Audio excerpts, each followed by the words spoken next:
اسرائیلی فوج نے بربریت کی بھی انتہا کر دی۔ جنگ بندی سے قبل 24 گھنٹوں میں غزہ پر 300 سے زائد حملے۔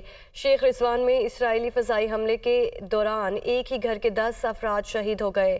صہیونی فوج کے جبالیہ، رفح، خان یونس اور نصیرات کیمپ پر بھی حملے کیے گئے ہیں۔ اسرائیلی فوج نے بربریت کی بھی انتہا کر دی۔ جنگ بندی سے قبل 24 گھنٹوں میں غزہ پر 300 سے زائد حملے کیے گئے۔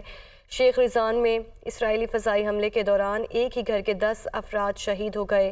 صہیونی فوج کے جبالیہ، رفح، خان یونس اور نصیرات کیمپ پر بھی حملے کیے گئے ہیں۔ آپ کو بتا رہے ہیں کہ شیخ رضوان میں اسرائیلی فضائی حملے کے دوران ایک ہی گھر کے 10 افراد شہید ہو چکے ہیں۔ جنگ بندی سے قبل 24 گھنٹوں میں غزہ پر 300 سے زائد حملے کیے گئے۔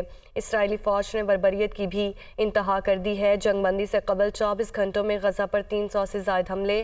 شیخ رضوان میں اسرائیلی فضائی حملے کے دوران ایک ہی گھر کے 10 افراد شہید ہو گئے، جبکہ صہیونی فوج کے جبالیہ، رفح، خان یونس اور نصیرات کیمپ پر بھی حملے۔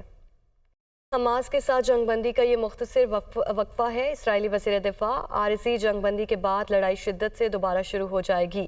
ہم مزید یرغمالیوں کی رہائی کے لیے دباؤ ڈالیں گے۔ اسرائیلی وزیر دفاع کا یہ کہا گیا ہے۔